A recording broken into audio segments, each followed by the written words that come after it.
Un saludo a todas y todos los estudiantes de la clase de Principios de Filosofía. Soy José Miguel Vázquez López y en esta ocasión vamos a compartir un tema para la clase de Principios de Filosofía, el cual es Immanuel Kant, la crítica de la razón pura. Antes de comenzar, quisiera externarles que vamos a definir dos objetivos para esta clase. El primer objetivo que nos vamos a proponer es comprender la teoría del conocimiento de Immanuel Kant. Sabido es de que entender esta teoría es importante luego para entender luego las otras teorías del conocimiento y para entender luego la filosofía posterior. También es comprender la importancia del desarrollo histórico de la filosofía kantiana en la historia de la filosofía. Es importante saber de que luego de este pensamiento luego se deriva en otros pensamientos que también van a tener como soporte la crítica de la razón pura. Bueno, teniendo en cuenta estos objetivos, pasamos entonces a definir una pequeña agenda de trabajo para el día de hoy que consta de 4 puntos. El primer punto es la contextualización, o sea, digamos, hay que comprender el contexto social, el contexto filosófico, político y cultural en el cual se desenvuelven digamos, las ideas de Immanuel Kant. En segundo lugar, plantear una breve semblanza biográfica.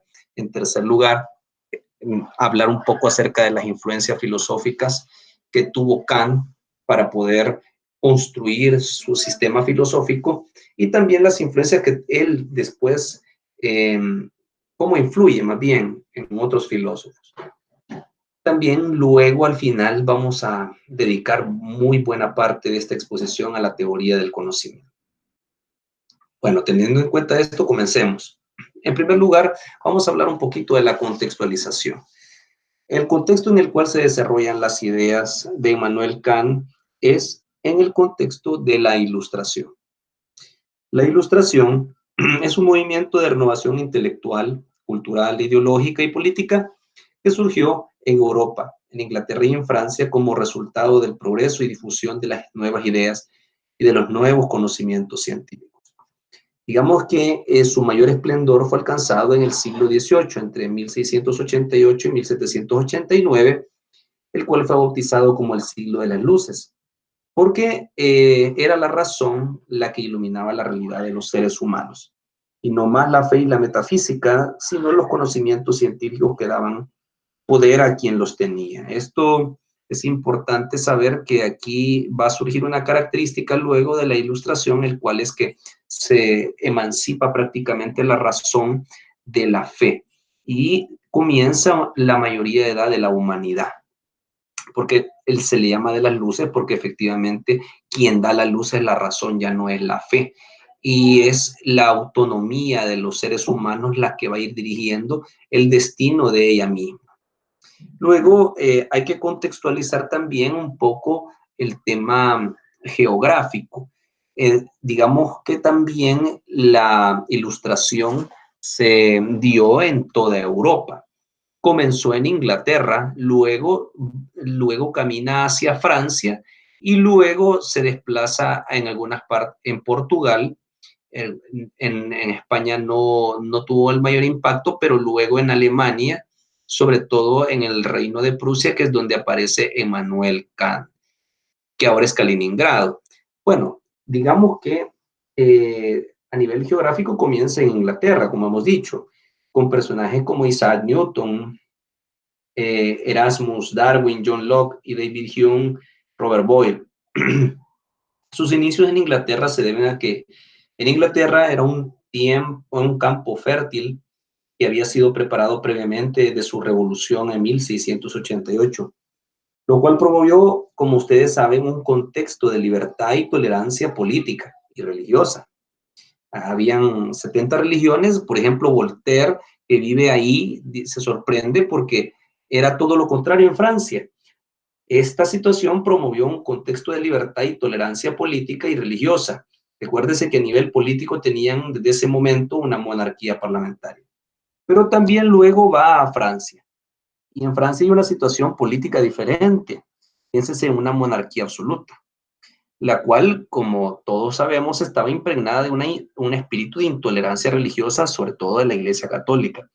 Esta situación no detuvo las ideas de la Ilustración, más bien fueron más radicales y combativas, como puede destacarse de autores como Voltaire, Montesquieu, Diderot, entre otros. Hay que mencionar que Diderot es el primero que hace el esfuerzo por realizar una enciclopedia, cuestión que le valió al principio muchos enemigos, pero que después tuvo personas que aportaron porque vieron en eso una oportunidad de negocio.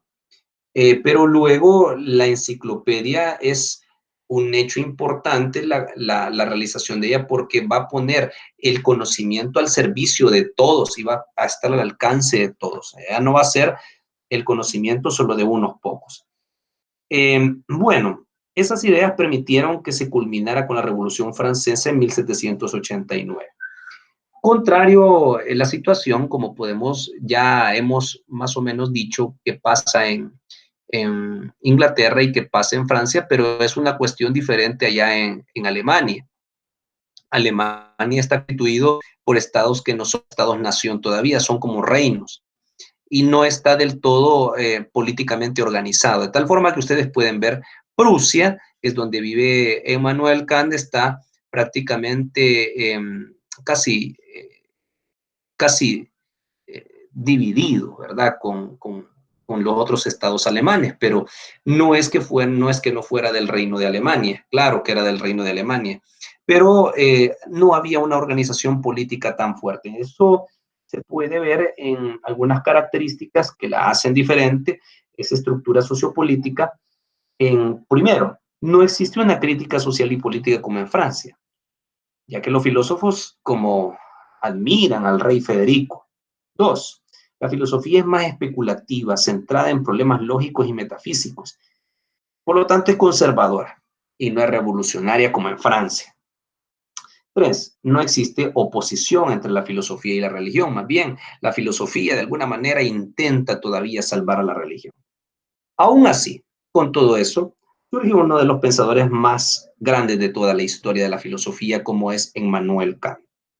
Hubieron otros antes, como Christian Wolff, Samuel Pufendorf y Herder, pero digamos que el esplendor, digamos la explosión a nivel filosófico en Alemania es Kant. Otros le van a hablar el Moisés. A nivel filosófico fue comenzado con John Locke e Isaac Newton en la Ilustración. Este último, o sea, Isaac Newton, es el personaje, yo creo, más influyente por sus descubrimientos de la ley de la gravitación universal, los cuales influyeron en la forma de explicar los fenómenos del universo. Ahora, tenemos que hacernos ya una definición de lo que es la ilustración para decir, bueno, Kant es un ilustrado, Kant cree en la razón, Kant está de acuerdo en los avances científicos.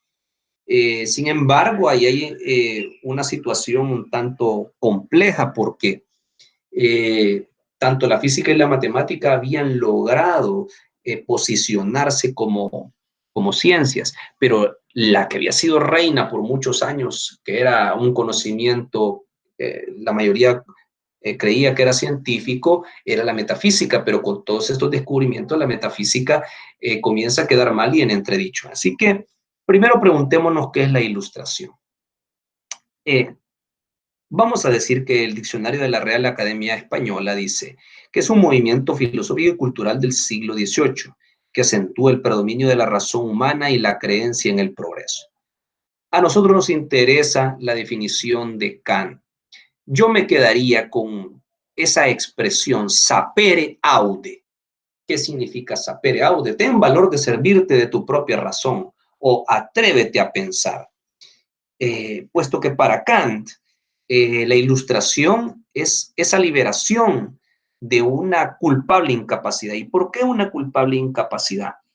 Porque su causa de esa culpabilidad, de esa incapacidad, no reside más que en la falta de inteligencia, no reside en la falta de inteligencia, sino en la falta de decisión y valor para servirse por sí misma de ella sin la tutela del otro. Esto es lo que tiene la humanidad. Por eso es que Kant dice, hay que aprender a pensar, hay que atreverse a pensar por sí mismo. Algunas de las características que muchos, como Tejedor y como otros autores de la filosofía, eh, mencionan algunas características, y una de ellas es la confianza plena en la razón. Lo cual quiere decir que la razón puede regir toda la vida humana en todas sus dimensiones teóricas y prácticas. Por lo tanto, es el mejor instrumento para arrojar luz y diferenciar lo que es verdadero de lo falso, lo bueno de lo malo, diríamos, y en todo caso, lo claro de lo oscuro. Otra característica importante es la fe en el progreso. La Ilustración se opone totalmente al tradicionalismo, ya que la razón es capaz de incrementar el número de verdades conocidas por el ser humano, así como de liberarse de viejas supersticiones y errores en todo tipo, mejorando consiguientemente su situación vital en el mundo. Basta ver la cantidad de avances científicos que se dieron en la época, el tema de los colores, la refracción de la luz, el tema del descubrimiento de qué es lo que había en la Tierra por Erasmus Darwin, que es el abuelo de Charles Darwin, genera la posibilidad de luego hablar digamos, de la embriología, luego hablar de estas pequeñas partículas que hay, que son el origen de todo, eh, como dice Erasmus Darwin. Así que yo creo que esto, la fe en el progreso, el tema de los avances científicos, vino a contrastar con el tema de las verdades que proponía la Iglesia. Pero digamos, este avance tiene que tener una forma de hacerse, y la forma de hacerse ya no puede depender de una razón que sea racionalista y que sea sintética, o una razón deductiva que va de lo general a lo particular, sino que tiene que comenzar de una fe que vaya de lo particular a lo general. Una razón, perdón, que vaya de lo particular a lo general, una razón que sea empírica y una razón que sea analítica, es decir, que sea crítica y que descomponga el todo en pedazos y lo comience a estudiar con minucia, y luego de estudiarlo con minucia lo vuelva a recomponer para ir a verdades que son, y sí pueden ser tomadas como generales, pero ya comprobadas. Por eso es que hay un cambio en la razón, y se dice que los filósofos habían creído en el racionalismo y en las ideas innatas, y he supuesto que estos grandes principios innatos podían hacer que conociésemos la realidad desde arriba, es decir, desde un método deductivo, matemático y de geometría analítico. En la Ilustración se privilegia, al contrario, se privilegia el empirismo, que establece que para poder llegar al conocimiento pleno se debe acudir únicamente a la experiencia, es decir, partir del análisis de los hechos mismos, lo cual le da el carácter de las ciencias, un método inductivo. Se pasa entonces de una razón matemático, geométrica, deductiva y sintética a una razón empírica, analítica y deductiva, lo cual significa fijar los límites de la capacidad de conocimiento, una razón crítica. Los racionalistas no habían hecho este análisis, pues consideraban que la razón tenía un poder ilimitado. Esto constituía un dogma, que va a ser lo que va luego a mencionar Kant, que está en contra de lo dogmático que puede representar el racionalismo al considerar que la razón tiene un poder ilimitado de conocimiento. O sea que por eso luego va a ser, en la crítica de la razón pura, va a establecer cuáles son los límites y las posibilidades del conocimiento.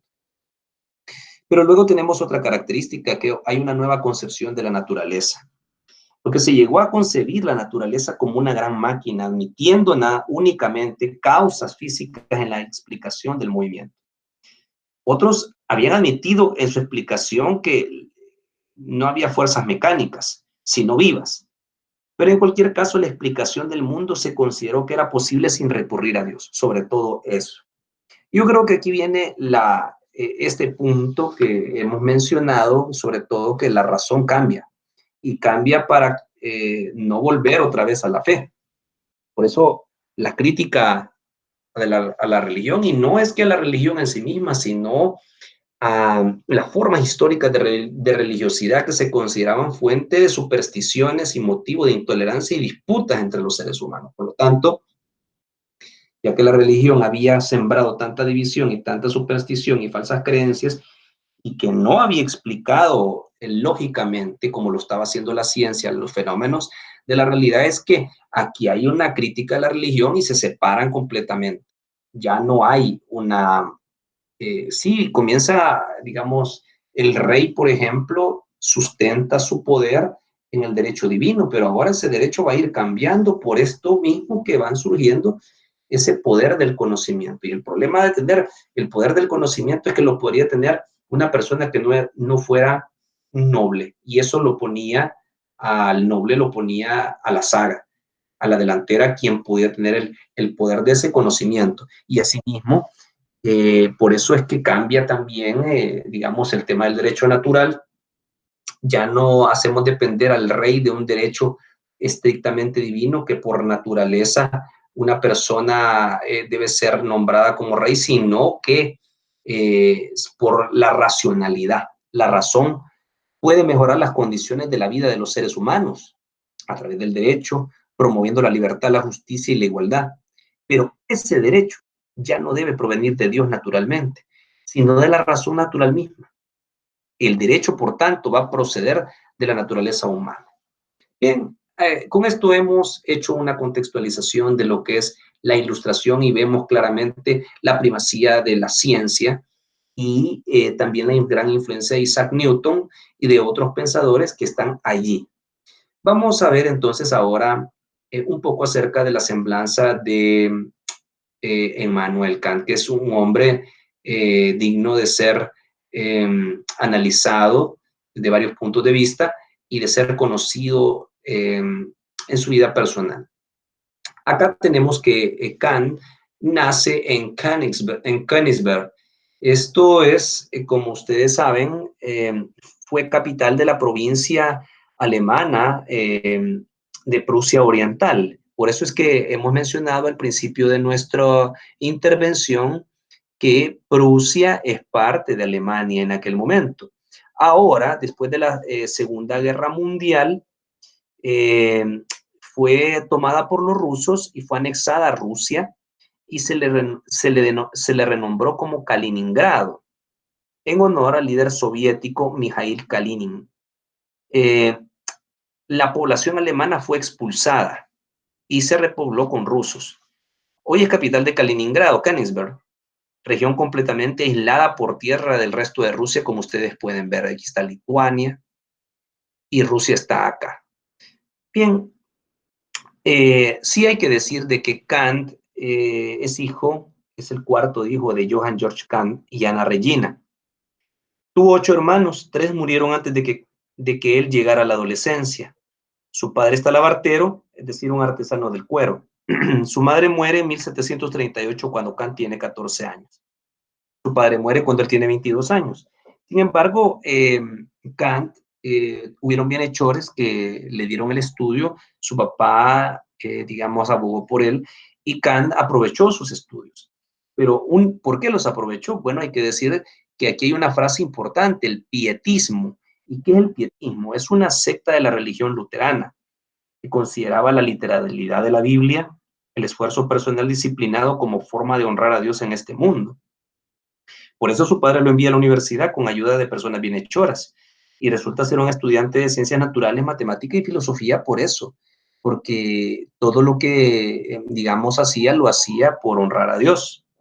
Luego va al colegio Friedrichshain, un colegio pietista, donde recibirá gran influencia de Franz Albert Schulz. Luego estudia ciencias naturales, matemática y filosofía en la Universidad de Königsberg. Es profesor particular en casa de familias de los alrededores de Königsberg, esos fueron parte de sus primeros trabajos, pero fue hasta 1765 como cuando se nombró subbibliotecario de la Biblioteca Imperial de Königsberg, con lo cual obtiene su primer sueldo fijo hasta 1765. En 1770 es nombrado como profesor ordinario de lógica y metafísica de la Universidad de Königsberg. En la toma de posesión de la cátedra será abierta con una disertación inaugural en latín. Hay que decir de que esta disertación es la que, digamos, genera un punto de inflexión luego de su periodo, digamos, de su periodo precrítico al periodo crítico. ¿Por qué? Porque en este discurso que se llama de los principios del mundo sensible, del mundo inteligible, va a plantear que hay conocimiento a priori y conocimiento a posteriori, que va a intentar hacer una síntesis entre el empirismo y el racionalismo. Llama la atención por lo revolucionario de su pensamiento en ese momento. Luego, en 1781 presenta La crítica de la razón pura, quizás una de sus obras cumbres, porque también están otras, pero yo creo que a nivel de teoría del conocimiento es la más importante. Muere en 1804. Hay que remarcar también que Kant fue un hombre disciplinado por el pietismo, obviamente, y eso impactó mucho luego en los temas morales que va a desarrollar con el formalismo kantiano, el imperativo categórico, las 4 formas del imperativo categórico. Es un lector voraz. Y hay una cosa interesante, nunca se casó, tuvo oportunidad de casarse de 1770 a 1781, pero él dice que lo iba a distraer de su objetivo filosófico, por lo cual decía que casarse era bueno, pero era mejor no casarse.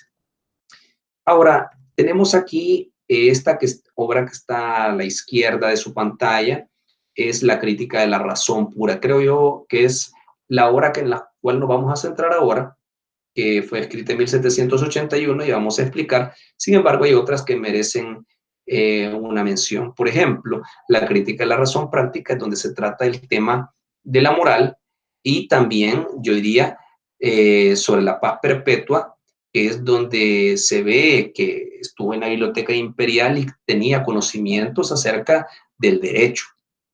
Pero también no podemos dejar de lado la fundamentación de la metafísica de las costumbres, que es una lectura, debería ser una lectura obligatoria para todos los abogados o todos los que estudiamos derecho. Bien, ¿en quién influye Kant? Bueno, Kant influye en Fichte, Schelling y Hegel. ¿Por qué? Bueno, porque luego ellos van a crear el idealismo alemán. Ellos son, digamos, el idealismo alemán. Pero estos tres luego van a crear la dialéctica, van a terminar en el proceso de la dialéctica con Hegel.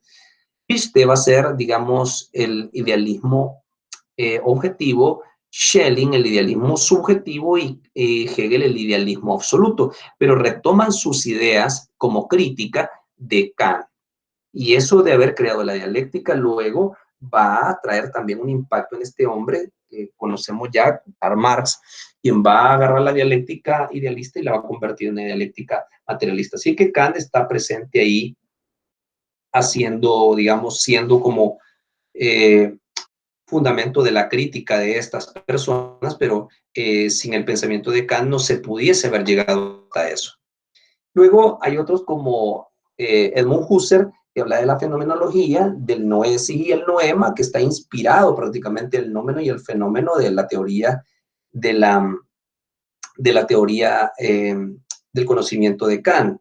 Y por último, la escuela de Baden por Rickert y Wildelban, que van a tener, digamos, un gran impacto este pensamiento, sobre todo en la creación de la axiología, que está fundamentada en la escuela de Baden, representada por estos.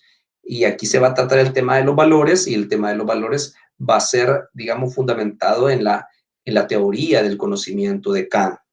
Bien, y luego más adelante también esto de alguna manera se relaciona también con la ética y la axiología.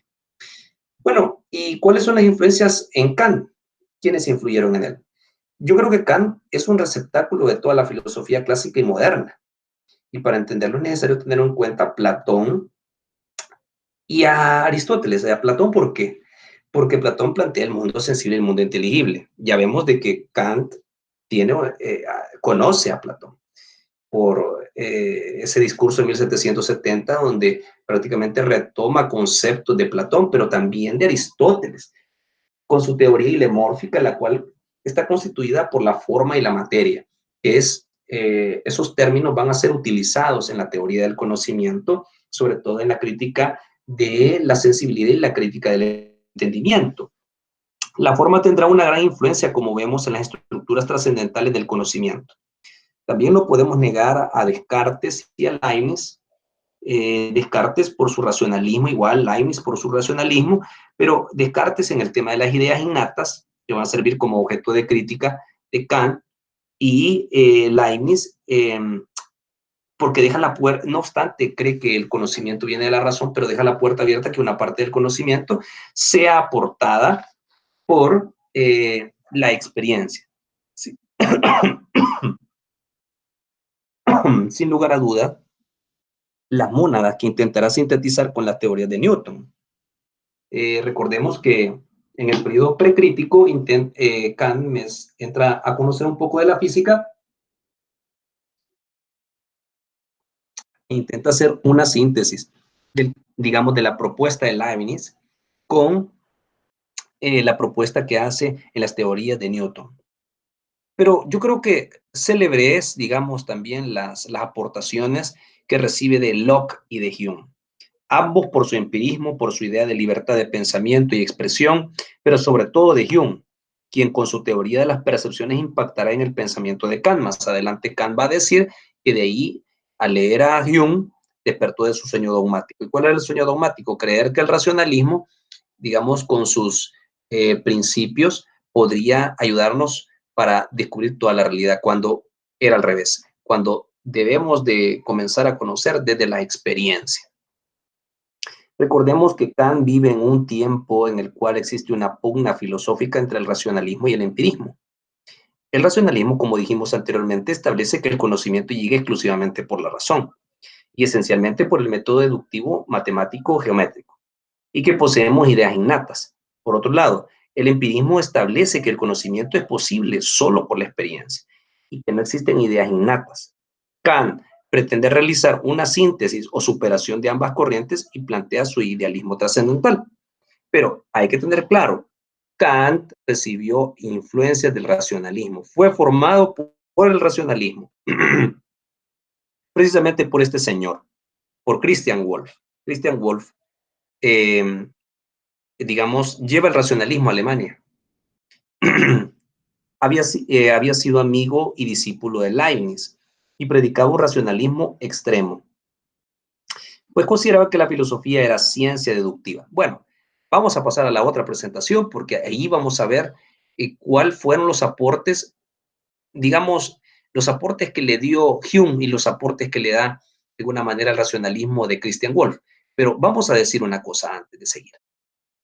Las influencias de Kant, fundamentalmente, son el racionalismo de Wolff y Hume, el empirismo de Hume, pero también las ideas de Newton. Así que comencemos y abordemos un poco de esas influencias del racionalismo versus el empirismo y sigamos con Wolff. Wolff había sido amigo y discípulo de Leibniz, como he dicho, y predicaba un racionalismo extremo, pues consideraba que la filosofía era ciencia deductiva y que sigue el método geométrico. Es decir, como podemos ver en la pantalla, hay principios innatos que permiten el conocimiento innato de la realidad. Es decir, que la razón humana poseía esos principios de una forma natural. Se puede mostrar todo a partir de esos principios. Este esquema en sí, fíjense bien, es un esquema escolástico, porque es un esquema a lo aristotélico, a lo Tomás de Aquino, que pretende deducir conocimientos, o sea, es decir, de lo general a lo particular, todo conocimiento particular de principios generales que existen dentro de nuestra racionalidad. Por lo tanto, es un esquema dogmático para Kant, porque eso es una situación que nosotros no podemos comprobar porque no conocemos cuáles son las condiciones previas del conocimiento que pueden estar dentro del entendimiento. Wolff afirma que todo parte del principio de no contradicción aristotélico. El papel otorgado a la experiencia es nulo. Wolff creó una metafísica matemático-racionalista de poco valor, pero el carácter sistemático y la claridad conceptual de sus obras crearon escuela y educaron a los filósofos alemanes como Kant. De hecho, Wolff había creado su propio vocabulario filosófico, cosa que Leibniz no había hecho. Por eso es que, de alguna manera, por ser ordenado, le lleva la delantera a Leibniz, pero Leibniz es mejor. La filosofía de Wolff al final entra en una decadencia, ya que sufre ataques en el sentido que se pone en tela de juicio si todo es realmente demostrable con principios matemáticos. Kant nunca fue wolfiano, pero es un metafísico y percibe que las ideas de los ilustrados, en especial del empirismo, tienen fuerte cabida para la explicación de la realidad. Kant considera este racionalismo como dogmático. Ya lo explicamos por qué. Ahora veamos el empirismo. David Hume. Kant afirma que leer a Hume lo hace despertar de su sueño dogmático, que es el racionalismo de Leibniz y Wolff. David Hume afirma que todo conocimiento es a base de experiencia y que la mente está llena de conocimientos cuando tiene experiencia. Estas experiencias, como podemos ver ahí en la presentación, Hume les llama percepciones. Las percepciones son de dos formas, impresiones e ideas. Las impresiones son las percepciones que se presentan con mayor fuerza o viveza. Además, son actuales y presentes. Las ideas son impresiones debilitadas, son pasadas y no tienen fuerza y viveza. Las impresiones aparecen primero que las ideas. Con esto, Hume demuele el edificio de las ideas innatas. Kant establece desde el primer párrafo de su crítica de la razón pura que el conocimiento inicia por la experiencia. Ahora, el problema que tiene Hume es que dice que si todo proviene de la experiencia, todo conocimiento proviene de la experiencia, se hace una pregunta, bueno, ¿la Tierra gira alrededor del Sol? Sí. ¿Y cómo sabes que mañana la Tierra va a girar alrededor del Sol? Porque si tu fuente de conocimiento son la experiencia, si tú no tenés experiencia de que eso sigue girando, entonces hay posibilidades, pero no estás seguro. Y por lo tanto, dice Hume, como no estoy seguro, yo soy escéptico de ese conocimiento futuro. Entonces, Kant ve que Hume llega a un escepticismo. Y ese escepticismo es de no poder conocer el futuro. Se puede tener conocimiento de lo actual, más no de lo futuro. ¿Y cómo va a salir de este embrollo Kant? Esa es la pregunta. Bueno, Kant tiene que, digamos, va a tratar la manera de hacer una síntesis. ¿Por qué una síntesis? Bueno, porque va a decir que sí hay un conocimiento que proviene de la experiencia, pero hay otro conocimiento que es un conocimiento a priori. Si nos ubicamos en el cuadro, en la parte amarilla, vamos a ver que esa síntesis, recordemos algo antes. La metafísica es importante para Kant y que se estudia, se está preguntando si es ciencia o no en aquel momento. Y el racionalismo está muy apegado a la metafísica y el empirismo a la ciencia. ¿Cómo resuelve Kant entonces el problema de aplicar el método de la ciencia a la metafísica? ¿Es la metafísica una ciencia? Quedémonos por el momento en afirmar que Kant establece que el conocimiento procede de la experiencia, pero que no todo conocimiento procede de la experiencia. Hay conocimientos que son a priori, es decir, previo a la experiencia. Ese conocimiento a priori se encuentra dentro de la mente y por ello es necesario hacer un giro o cambio de paradigma. Entonces, ¿qué dice Kant? Hay un conocimiento a priori y un conocimiento a posteriori. Si ustedes ven el azul de esta presentación, tenemos el conocimiento a priori, que es como un sesgo racionalista. Cuidado, el conocimiento a priori no son las ideas innatas, porque las ideas innatas presuponen conocimiento sin experiencia. Mientras que lo que está diciendo Kant es que hay condiciones previas que posibilitan el conocimiento, condiciones previas que están dentro de la mente. Es un conocimiento a priori, pero que el conocimiento a priori necesita juntarse con el conocimiento a posteriori para lograr un conocimiento pleno. Es una síntesis la que se está pretendiendo elaborar. Sin embargo, vamos a ver que Kant dice que estamos seguros del conocimiento a posteriori, pero ese conocimiento a posteriori es un conocimiento que es particular y es contingente. Contingente significa que es cambiante y que puede ser no necesario. No es necesario, puede ser innecesario en un momento dado. Pero el conocimiento a priori es universal y es un conocimiento que es necesario, no es contingente. Entonces, lo que va a decir Kant es que para poder realmente establecer cuáles son las posibilidades del conocimiento, debemos de explorar el conocimiento a priori.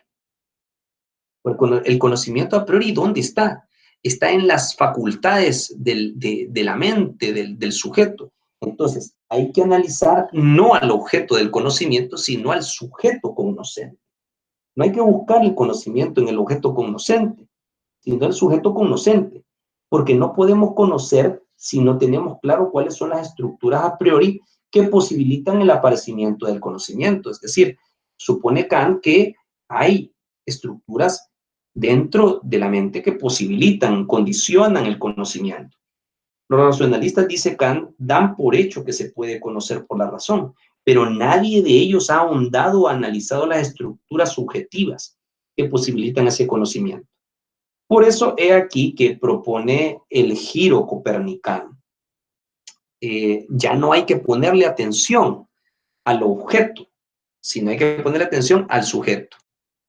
Por eso, ¿dónde es que surge ese giro copernicano? Bueno, quien le ayuda a darlo es este hombre, Newton. ¿Por qué Newton? Porque Newton descubre las leyes de la física y en particular la ley de la gravedad. Este descubrimiento científico permitió explicar fenómenos que antes eran explicados únicamente por la fe en Dios, como por ejemplo que Dios creaba el cosmos y el universo. Este hito de la historia permitió que pudiesen aplicarse a otros ámbitos de la realidad la explicación de otros fenómenos y despojar de su poder a la religión. Uno de estos fenómenos que se pudo explicar sin necesidad de acudir a la fe fue que el movimiento de los cuerpos y sobre todo el de los planetas supuso entonces que la Tierra ya no era el centro del universo, sino que giraba alrededor del Sol.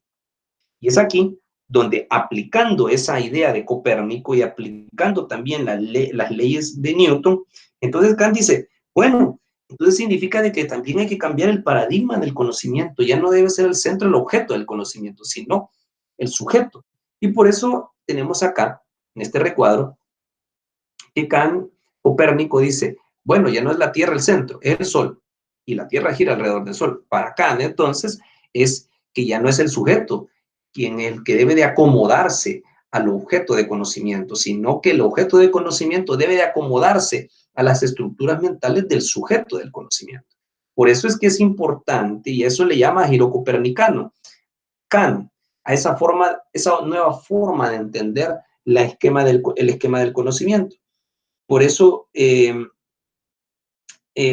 Kant va a afirmar que es al revés. El objeto del conocimiento es quien debe adecuarse a la razón del sujeto conocente. Por lo tanto, si se quiere establecer las verdaderas posibilidades del conocimiento, debe de analizarse o estudiar críticamente las estructuras intrínsecas de la mente que hacen posible ese conocimiento. A esas estructuras, Kant las denomina estructuras trascendentales del conocimiento o formas y categorías a priori. Lo que hemos dicho que es el giro copernicano. Esto es, bien, teniendo en cuenta esto, ahora hagamos un pequeño resumen de estas influencias que ha recibido Kant. Bueno, de la ilustración, atrévete a saber. Ya sabemos que la ilustración lleva la razón a su mayoría de edad. Y por lo tanto, si lo lleva a su mayoría de edad, le interesa más las luces que le puede dar el conocimiento científico más que lo que pueden explicar los dogmas eclesiásticos. Esto, es decir, Kant es un ilustrado. Kant está al día con los conocimientos que se van descubriendo, se van develando en su época. Pero luego Wolff y Leibniz. Wolff, ¿por qué? Y Leibniz, ¿por qué? Porque aportan el racionalismo, sobre todo el tema de la crítica del tema de las ideas innatas y el tema de Leibniz que deja la posibilidad, la puerta abierta para que no solo el conocimiento entre por la razón, sino también por la experiencia. Y David Hume, ¿por qué? Porque, bueno, su empirismo es escéptico, en eso está en contra Kant, pero el tema de decir que el conocimiento necesariamente necesita de experiencia para poder activar las estructuras intrínsecas del conocimiento es algo relevante para la teoría del conocimiento de Kant y lo hace despertar de su sueño dogmático racionalista. Newton ni se diga. Newton ha influido en toda Europa con sus descubrimientos científicos y Copérnico con su propuesta del centro del universo. Ahí tenemos entonces, y podemos decir que estamos entonces preparados para poder entonces entrar a la segunda parte de nuestra exposición, que es la teoría del conocimiento.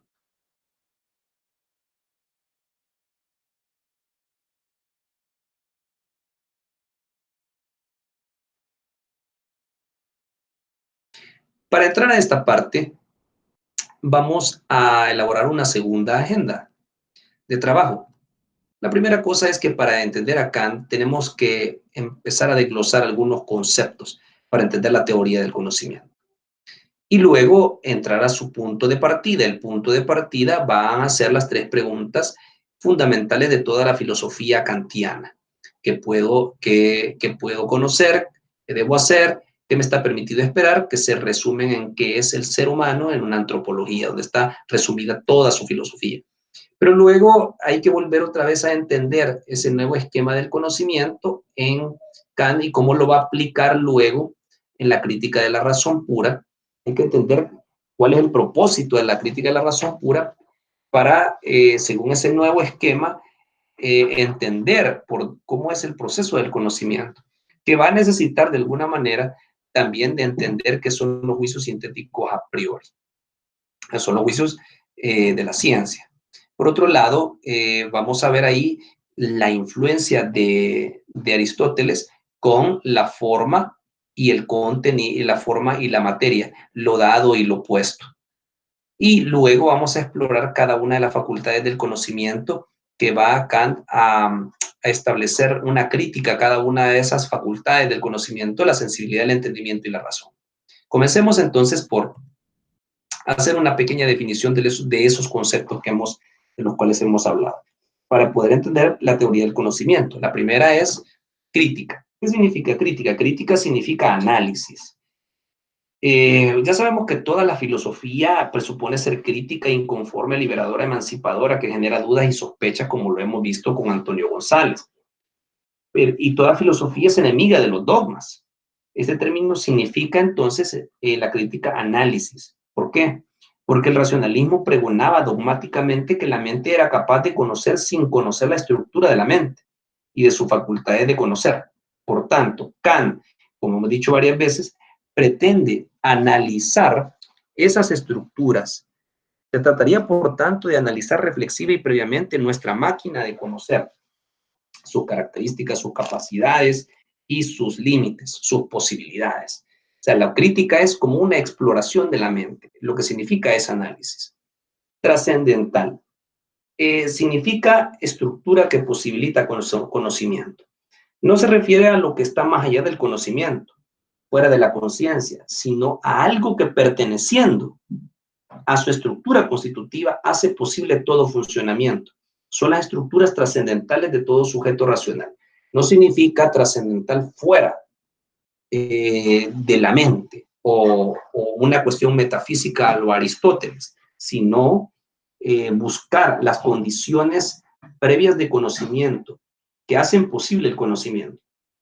Esas estructuras nunca aparecen ellas mismas, no se dan en la experiencia, pero a partir de la experiencia que ellas hacen posible actuando, el pensador puede tratar de inferirlas o reconstruirlas. Siguiente concepto, razón, máquina de conocer. Es toda la maquinaria de la que estamos dotados antes de toda experiencia para poder convertir a esta en conocimiento. En definitiva, nuestra máquina de conocer y de poder producir ciencia si se le utiliza bien. Pura o puro, a priori. Equivale a lo priorístico. ¿Qué significa? El uso puro de la razón consistirá en el uso de estas estructuras previas, es decir, sin utilizar ningún elemento empírico para establecer sus conclusiones. Tal uso se da, por ejemplo, en la matemática y en la física.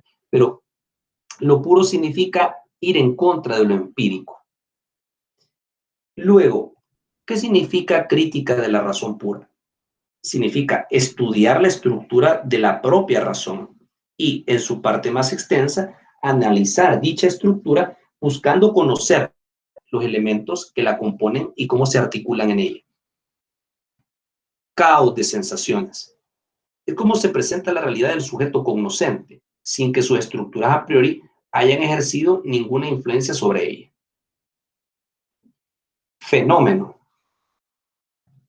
La cosa la cosa para mí es cuando la realidad caótica ha sido ordenada por las estructuras trascendentales de la razón. Quiere decir de que cuando la realidad se presenta como un caos de sensaciones, la razón, según Kant, ordena esa realidad a través de las estructuras trascendentales de la razón, o las formas a priori, o las categorías a priori, hacen que nuestra razón ordene esa realidad y se cree algo que se llama fenómeno, contrario al noumeno, que es el noumeno, la cosa en sí, es la esencia de la realidad, que no puede ser desentrañada por la razón, no se puede conocer. El noumeno es la esencia de la realidad, pero la esencia de la realidad no puede conocerse. El caos de sensaciones es ordenado por la razón y esto lo convierte para la razón misma, para ser eh, diluido por la misma razón, lo convierte en fenómeno. Bueno, teniendo en cuenta estos conceptos, entonces ahora ya podemos luego comenzar a hablar sobre la teoría del conocimiento. La teoría del conocimiento parte, vamos antes de entrar a la teoría del conocimiento, ¿cuál es el punto de partida? Kant cree que toda su filosofía se puede resumir en 3 o 4 preguntas. La primera pregunta, ¿qué puedo saber? Segunda, ¿qué debo hacer? Y la tercera, ¿qué me está permitido esperar? La primera me lleva necesariamente a responderse con la teoría del conocimiento, con la crítica de la razón pura, que es la cual nos vamos a enfocar el día de hoy, en la azul. La anaranjada, ¿qué debo de hacer? Su respuesta la da en la ética, en el formalismo kantiano que se verá el otro ciclo. Y la otra pregunta que me está permitido esperar su respuesta la da la religión. Estas preguntas se pueden sintetizar en la última, es ¿qué es el hombre? En una antropología. Pues bien, ahora nos vamos a enfocar solo en la teoría del conocimiento a través de la crítica de la razón pura. Pero antes recordemos un poco el esquema. Ese nuevo esquema del conocimiento nos permite llegar a un nómeno y fenómeno. Kant comienza afirmando que la dinámica del conocimiento no es la idea clásica que el pensamiento debe de adecuarse al objeto de conocimiento. Recordemos eso, sino que es el objeto de conocimiento el que debe adecuarse a la racionalidad del sujeto cognoscente. A este cambio en el esquema de conocimiento, como lo podemos ver y ya lo hemos visto reflejado más atrás, fue lo que se le denominó giro copernicano, como semejanza a la idea de que no es el Sol el que gira alrededor de la Tierra, sino que es la Tierra la que gira alrededor del Sol. Traducido al lenguaje nociológico, la razón del sujeto cognoscente no se adecua al objeto de conocimiento, sino el objeto de conocimiento se adecua a la razón del sujeto cognoscente. El resultado es el nuevo esquema de conocimiento, el cual va a ser detallado en la obra de la crítica de la razón pura. Y ahí es donde luego va a aparecer el nómeno y el fenómeno. Teniendo en cuenta esto, que este esquema se cumple acá, entonces nos hacemos la pregunta, si el esquema ya no es buscar el conocimiento en el objeto cognoscente, entonces buscamos, para poder conocer bien, todas las estructuras que me hacen posible poder conocer bien. Entonces, ¿cuál es el propósito que se plantea entonces Kant en la crítica de la razón pura? Establecer los límites y las posibilidades del conocimiento. ¿Límites por qué? Los límites porque se aleja del dogmatismo racionalista que establecía que la capacidad de la razón es ilimitada. Para Kant, nuestra razón tiene límites. Las posibilidades porque no comparte el escepticismo empirista, que establecía que no podemos llegar a conocer. Por eso el método que utilizará Kant es el crítico o trascendental, el cual consiste en hacer un autoanálisis de las estructuras que hacen posible el conocimiento o condiciones previas del conocimiento. Esto no significa ideas innatas, como ya hemos dicho, porque estas presuponen conocimiento sin necesidad de experiencia. Kant va a decir que la experiencia es necesaria para activar a las condiciones previas del conocimiento, las cuales son las formas y categorías a priori. Kant llamará a su crítica de la razón pura la ciencia de los límites. Pero el problema, para comenzar, el problema digamos, con que inicia Kant es, ¿y cómo puedo saber que algo es científico o algo no es científico? ¿Que es algo es ciencia o no es ciencia? Entonces, sabido es que en ese momento histórico ya la física y la matemática son ciencias, pero la metafísica ya está en entredicho si es ciencia o no. ¿Por qué? Porque la física y la matemática aplican métodos que son de comprobación efectiva, mientras que la metafísica no. Entonces aquí la pregunta es, ¿cuáles son las condiciones que me permiten saber cuándo algo es científico y cuándo algo no lo es? Y aquí hay que entender algo. Kant entiende por metafísica como un conocimiento cuyos principios jamás deben ser tomados de la experiencia. es un conocimiento a priori o de la razón pura y versa sobre objetos no empíricos, Dios, alma y mundo. La metafísica debería cumplir las mismas condiciones que la matemática y la física para ser considerada una ciencia. Entonces aquí hay un problema. Kant todavía quiere de alguna manera salvar a la metafísica y convertirla en una ciencia, pero debe de explorar cuáles son esas condiciones que reúne la física y la matemática que las hacen ciencias. Entonces aquí para poder entender esto, Kant dice, bueno, lo que hace que una cosa sea ciencia es que haya juicios y los juicios son científicos. ¿Cómo salen los juicios científicos? Bueno, el conocimiento científico es científico porque tiene juicios y esos juicios que pretenden ser científicos deben reunir dos características, al menos, que aumenten nuestro conocimiento y que posea validez universal y necesaria. ¿Qué significa que posean validez universal y necesaria? Que tengan validez siempre y en todo caso, y que no pueda ser de otra manera. Los juicios que reúnen estos requisitos son los juicios sintéticos a priori para Kant. Expliquemos con más detalles de lo básico para que pueda ser comprendido adecuadamente, porque entender los juicios implica entender lógica, y lógica no hemos entrado a conocer con mucho detenimiento en este ciclo, pero debemos necesariamente explicar lo de los juicios para poder luego entender cómo es que se desarrollan esos juicios en la crítica del entendimiento. Veamos algo. Primero, ¿qué es un juicio? Veamos la parte blanca del cuadro. En la parte blanca del cuadro decimos que o juicio o proposición son lo mismo. Un juicio es una conjunción de dos conceptos a través de conectores y de verbos. En una proposición hay un sujeto, un verbo y un predicado. Por ejemplo, el hombre es un ser humano. Ese es un juicio. Ahora, ¿qué es un juicio analítico? Un juicio analítico es una proposición en la cual el predicado está implícito en el sujeto.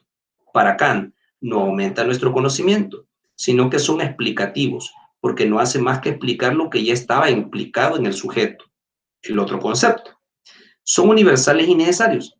Por ejemplo, el ejemplo que tenemos ahí es un ejemplo de la matemática. Y dice, el triángulo tiene 3 lados. Sabemos que 3 lados está implícito en el triángulo, por lo tanto, es un juicio analítico. Es un juicio sintético. Un juicio sintético es una proposición en la cual el predicado no se encuentra incluido en el sujeto. Para Kant, aumentan nuestro conocimiento y son extensivos, porque permiten establecer conexiones desconocidas. Por ejemplo, los cuerpos son pesados. Para Kant, el adjetivo pesados no necesariamente está en el concepto cuerpo. Por lo tanto, ese concepto agrega una información nueva al sujeto. Entonces, concluyamos. Juicio analítico es cuando el predicado no agrega nada al sujeto, es explicativo nada más. Y el sintético es extensivo. ¿Por qué? Porque agrega algo nuevo al sujeto, una nueva información. Vamos a ver entonces ahora qué es un juicio a posteriori.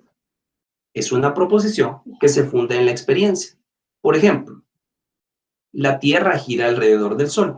Para hacer esa proposición, tenemos que haber pasado por la experiencia y verificar que efectivamente la Tierra gira alrededor del Sol. Juicio a priori. Es un juicio que no se funda en la experiencia y por tanto son universales y necesarios. Estos son los que le interesan a Kant.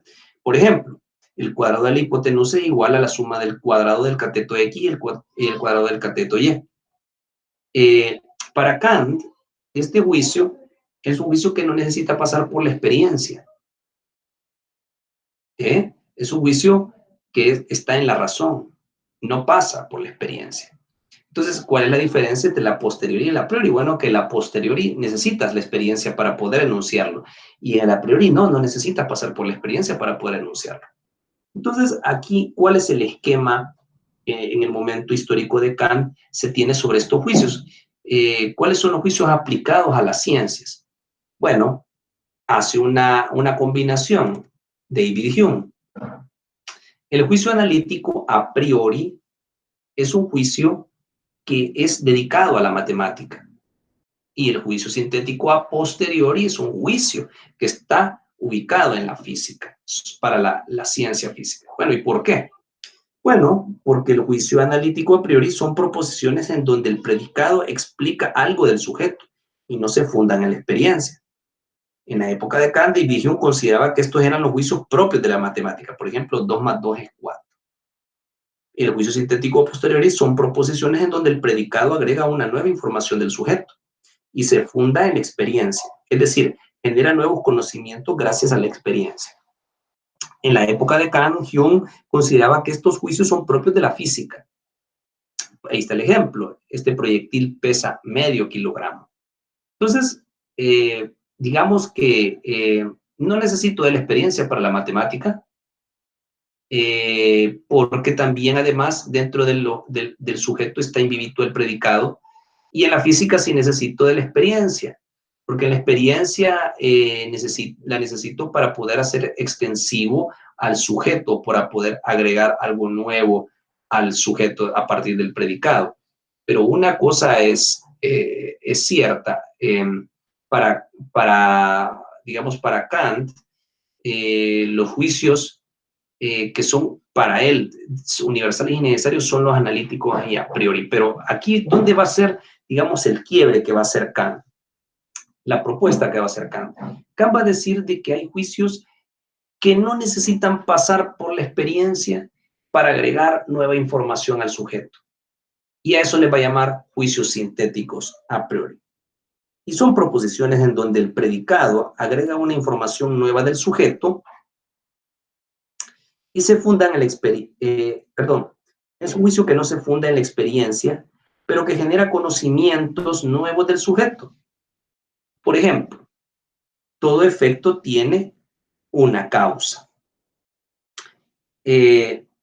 Para Kant, estos juicios son universales, se aplican a todo y necesarios, no son pasajeros. ¿Cuál es la novedad de Kant? Kant dice que los juicios de la matemática y los juicios de la física son sintéticos a priori. Esa es la novedad de Kant, contrario a lo que pensaba en su época David Hume. Entonces, digamos que aquí vamos a concluir algo entonces. Kant establece que si la metafísica es ciencia, primera conclusión, debe tener la facultad de producir juicios sintéticos a priori, como la matemática y la física. Vemos cómo Kant acercó a la metafísica todas las condiciones de análisis para mostrar que podría llegar a ser ciencia. Pero la segunda, la segunda conclusión a la que llega Kant es que estima que si tenemos la posibilidad de elaborar juicios sintéticos a priori, es porque no todo en nuestro conocimiento procede de la experiencia. Debe haber algo en nuestros juicios que sean independientes a la experiencia. La tarea de la crítica de la razón pura es descubrir esos elementos no empíricos a priori. ¿Cómo? A través del análisis de las facultades o capacidades de la mente. Entonces, vemos ahí que Kant ha tomado a la matemática y a la física como sus baluartes, sus ejemplos a seguir para salvar a la metafísica. Vamos a ver entonces, antes de continuar y antes de entrar a la teoría, a la crítica de la razón pura, y vamos a recordar algo. Kant hace un intento de síntesis del empirismo y el racionalismo, y esto es importante entenderlo. ¿Por qué? Porque significa de que el empirismo le aporta algo y el racionalismo le aporta algo. Pero Kant lo va a adecuar, lo va a construir y va a hacer algo nuevo. Y Kant dice, el entendimiento no comienza a pensar de la nada por sí, debe recibir sensaciones, con lo cual tenemos una relación inmediata con un objeto a través de los sentidos. A eso Kant le denomina lo dado, pero las sensaciones no constituyen la totalidad del objeto, de nuestra experiencia. Hay algo que es puesto por el sujeto cognoscente, que permite unificar la materia bruta de las sensaciones. Ese algo es un elemento a priori. A eso Kant le denomina lo opuesto. Y lo tenemos aquí, en pantalla. Podemos entonces afirmar que una parte del conocimiento procede de la experiencia, pero es necesario que existan sus estructuras a priori que ordenen ese caos de sensaciones, lo cual se explica a través del esquema como materia, lo dado, y forma, lo opuesto. Lo dado se da a través de las intuiciones empíricas y lo opuesto se expresa con las formas a priori. Las intuiciones empíricas son el puente entre el caos de sensaciones y nosotros. Y las formas a priori son las herramientas que tiene la mente para poder ordenar ese caos de sensaciones y convertirlo en lo que llamamos fenómeno. Teniendo en cuenta esto, entonces, vean que ahí se aplica la filosofía aristotélica cuando menciona materia y forma, aplicado de una forma diferente, ¿verdad? Como lo aplica Aristóteles.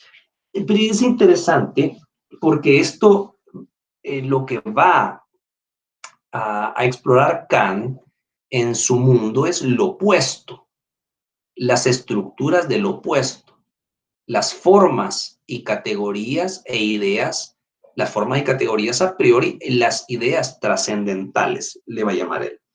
Entonces, ¿cómo se desarrollan eso? Bueno, para eso hay que entender las facultades o capacidades del conocimiento.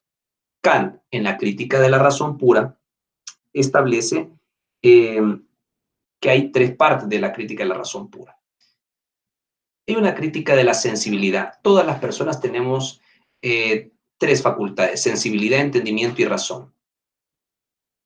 Entonces, Kant, al explorar, al analizar la sensibilidad, a esa parte de su obra le va a llamar estética trascendental. Cuando analiza el entendimiento, las categorías del entendimiento, a esa parte le llama analítica trascendental. Y en la crítica de la razón, donde explora las ideas trascendentales, le va a llamar dialéctica trascendental. Muy bien. Teniendo en cuenta esto, entonces, podemos entrar, primero, habría que decir que Kant lo que pretende es, primero, hacer una exploración de cada una de ellas y luego establecer reglas del uso para cada una. Entonces, veamos la primera, la crítica de la sensibilidad. Primero, tenemos que definir qué es la sensibilidad. Lo vamos a explicar con un cuadro. La sensibilidad es la capacidad de recibir representaciones al ser afectados por los objetos. Existen dos modos de sensibilidad. La primera es la sensibilidad externa y la segunda la sensibilidad interna.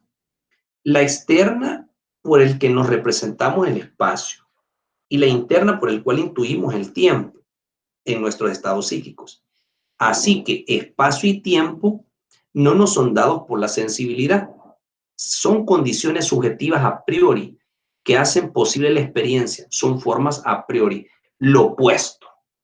Entonces, las formas a priori de la sensibilidad son el espacio y el tiempo. Y hay algo interesante.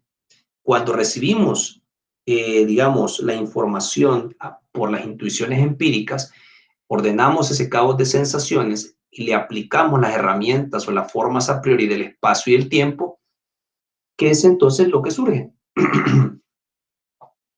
Ustedes ven ahí en el cuadro, las sensaciones nos dan la materia empírica. El espacio y el tiempo son las formas a priori que ordenan ese caos. Y cuando se ordena, eso se convierte en fenómeno. Eso es el material de la experiencia. Digamos, son intuiciones puras de un espacio y tiempo. La intuición es la conexión entre las sensaciones internas y externas y nosotros. Así que el resultado, el fenómeno es el objeto de nuestra experiencia. Pero cuidado, el fenómeno es el objeto de nuestra experiencia, pero no coincide exactamente con la cosa en sí misma, que es el nómeno. O sea, la esencia de la realidad no es posible conocerla para Kant, sino que solo lo que nosotros ordenamos, ese caos de sensaciones. Hay que decir que fenómeno y nómeno son términos griegos que fueron tomados por Kant y que les dio su propia, los utilizó para su propio beneficio, su propio sentido. Porque noumeno en griego significa lo inteligible y fenómeno apariencia. pero Kant lo utiliza de forma diferente, el nómeno, para designar la cosa en sí, lo incognoscible, y el fenómeno para designar la cosa para mí, lo que se puede ordenar y conocer y lo que es material para la mente. Pues bien, teniendo en cuenta esto, hemos hecho ya, digamos, alusión a eso, pasa lo siguiente, que cuando la sensibilidad ordena el fenómeno, entonces pasa luego a la siguiente etapa del conocimiento, que es el entendimiento. Y aquí hay que decir algo que hemos olvidado mencionar. Kant plantea que cada sujeto cognoscente tiene esas tres facultades, sensibilidad, entendimiento y razón, las cuales no funcionan separadamente, sino de forma concatenada, una después de otra. Así que, por ejemplo, la sensibilidad solo puede tratar con el material empírico y con las intuiciones empíricas, y trabaja con el espacio y el tiempo. El entendimiento trabajará con el resultado de la sensibilidad, que son los fenómenos o la cosa en mí. Y solo trabajará con eso, y hay que explicar qué es el entendimiento. El entendimiento es la capacidad de pensar el objeto de la intuición empírica, es decir, el fenómeno. Capacidad de pensarlo significa de juzgarlo. Por lo tanto, la crítica del entendimiento consistirá en descubrir las formas a priori del entendimiento que hacen posible el entendimiento. Pensar o juzgar supone uso de conceptos bajo los cuales se subsumen los fenómenos. ¿Qué quiere decir esto? Que hay dos clases de conceptos, que cuando llegue el fenómeno al entendimiento, el fenómeno es ordenado de acuerdo a ciertas categorías que tiene el entendimiento, en una categoría u otra. Y cuando es ordenado en esa categoría posee un desglose, digamos, posee varios tipos de juicios, de formulación de juicios o de esquemas de juicios. Así que si un fenómeno es ordenado en una categoría, entonces va a poder ser juzgado con esas formas, digamos, de juicios. Esas categorías son estructuras o leyes a priori del pensamiento. Hay dos clases de conceptos. Los conceptos empíricos, que son generalizaciones tomadas de la experiencia, pero no bastan para construir juicios. Pero sí las categorías. Las categorías son estructuras o leyes a priori del pensamiento, con los cuales podemos construir nuestros propios juicios acerca de los fenómenos. Conclusión. En el entendimiento hay una materia que es el fenómeno, y la forma a priori son las categorías.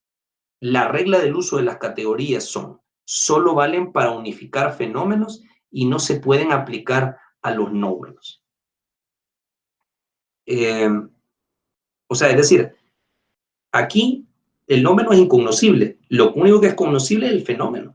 Por lo tanto, la única materia con la cual puede trabajar el entendimiento es con el fenómeno. Me parece que aquí no puedo proyectar perfectamente un cuadro que quiero proyectar acá. Este sí. Aquí tenemos entonces acá. Cuando el fenómeno llega, es categorizado de acuerdo a estas categorías. Aquí hay unas categorías de la cantidad, de la cualidad, de la relación, de la modalidad. Así que si un fenómeno es categorizado en la categoría de la cantidad, entonces tenemos digamos, una forma de formar juicios: totalidad, pluralidad y unidad. La totalidad equivale a los juicios universales, la pluralidad a los juicios particulares y la unidad a los singulares. Si es en la categoría de cualidad, los juicios se dividen en realidad, negación y limitación. Por tanto, serán juzgados en la realidad como juicios afirmativos, negación, juicios negativos, y limitación, juicios infinitos. Si es de la relación, será inherencia y subsistencia, sustancia y accidentes, juicios categóricos, causalidad y dependencia, causa y efecto hipotéticos, y comunidad, disyuntivos. Y de la modalidad, posibilidad e imposibilidad, juicios problemáticos, existencia y no existencia, asertóricos, necesidad y contingencia, apodícticos. Esto es bastante complejo de entender si no se tiene conocimiento previo de la lógica aristotélica, por lo cual no me voy a detener mucho en esto, pero vamos a poner un ejemplo. Supongamos que el fenómeno cae en, digamos, en la categoría de la cantidad. Entonces, voy a poner un ejemplo.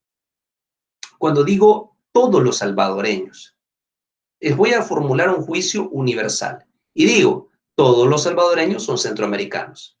Punto. Ahí relaciono dos conceptos. Relaciono dos fenómenos, salvadoreños y centroamericanos. Ahora, también puede ser particular. Significa algún salvadoreño es centroamericano o algún salvadoreño tiene doble nacionalidad. Por ejemplo, es un juicio particular. Y un juicio singular es decir, Juan es salvadoreño. Ese singular. Entonces, yo relaciono los fenómenos de acuerdo a las categorías. Cuando se categoriza en una de estas, entonces puedo formular juicios y puedo formular esos juicios. Ahora, la situación es un poco más compleja en Kant, porque en el entendimiento, en la sensibilidad, Kant aborda más el tema de las matemáticas, en el entendimiento el tema más de los juicios. Por eso es complejo y árido de entender, pero quedémonos con la idea básica de que así trabaja la mente, de acuerdo a estas categorías. Bien, tenemos entonces ahora la crítica a la razón, que es la última parte. ¿Y qué es la razón para comenzar?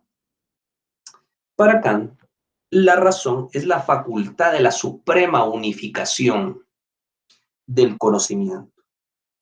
Eso significa que reduce el conocimiento del entendimiento al menor número de principios, los cuales son llamados condiciones universales, ideas o conceptos puros de la razón. Es la facultad de la unidad de las reglas del entendimiento bajo principios. La razón solo trabaja con objetos del entendimiento, pero los unifica. La razón unifica los conocimientos del entendimiento, remitiéndolos a algo absolutamente primero e incondicionado. Tales incondicionados son llamados por Kant ideas trascendentales, las cuales no son juicios o proposiciones, sino conceptos a priori, a los que llama conceptos puros de la razón. De tal forma que la realidad del entendimiento nada más se ordena de acuerdo a tres ideas: a Dios, alma y mundo. Esas son las ideas trascendentales. ¿Y qué es lo que se ordena en el alma? El conjunto de los fenómenos de la experiencia interna. En el mundo, el conjunto de fenómenos de la experiencia externa. Y en Dios es la unificación del alma y mundo. Ahora, sabido es que Dios, alma y mundo, y la razón, la crítica de la razón está dedicada a la metafísica en Kant. Dios, alma y mundo son objetos de la metafísica. Entonces Kant dice, estos objetos no poseen intuiciones empíricas. Por lo tanto, si no hay intuiciones empíricas de ellos, por lo tanto no los puedo tampoco convertir en fenómenos, no se pueden pasar al entendimiento, no pueden ser juzgados por el entendimiento y por lo tanto son incognoscibles, son nómenos. Entonces Kant afirma entonces que el objeto de conocimiento de la metafísica no le permite llegar a esos juicios sintéticos a priori, por lo cual termina, digamos, Kant concluyendo que la metafísica no es una ciencia. Muy interesante, porque al contrario, la matemática y la física van a decir que hay matemática que tiene conocimientos que son, que pueden gozar de la experiencia igual que la física, pero hay matemáticas que son puras y física pura, que no necesitan de la experiencia, pero que al mismo tiempo hay juicios sintéticos a priori ahí. Pero con la metafísica no. Así que ahí está.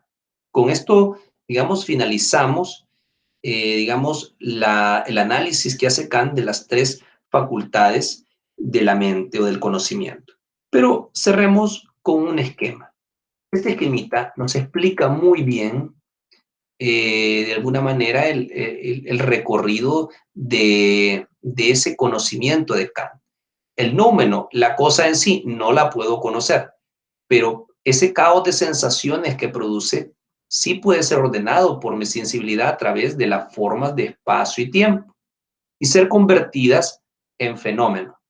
Ese fenómeno, producto de la materia empírica, a través de las intuiciones empíricas y ordenado por las formas a priori de espacio y tiempo, construyen el fenómeno. Materia y forma. Materia, sensaciones, forma, espacio y tiempo, resultado, fenómeno. Ese fenómeno pasa luego a categorizarse en las categorías del entendimiento y luego de ser categorizado es juzgado, el fenómeno.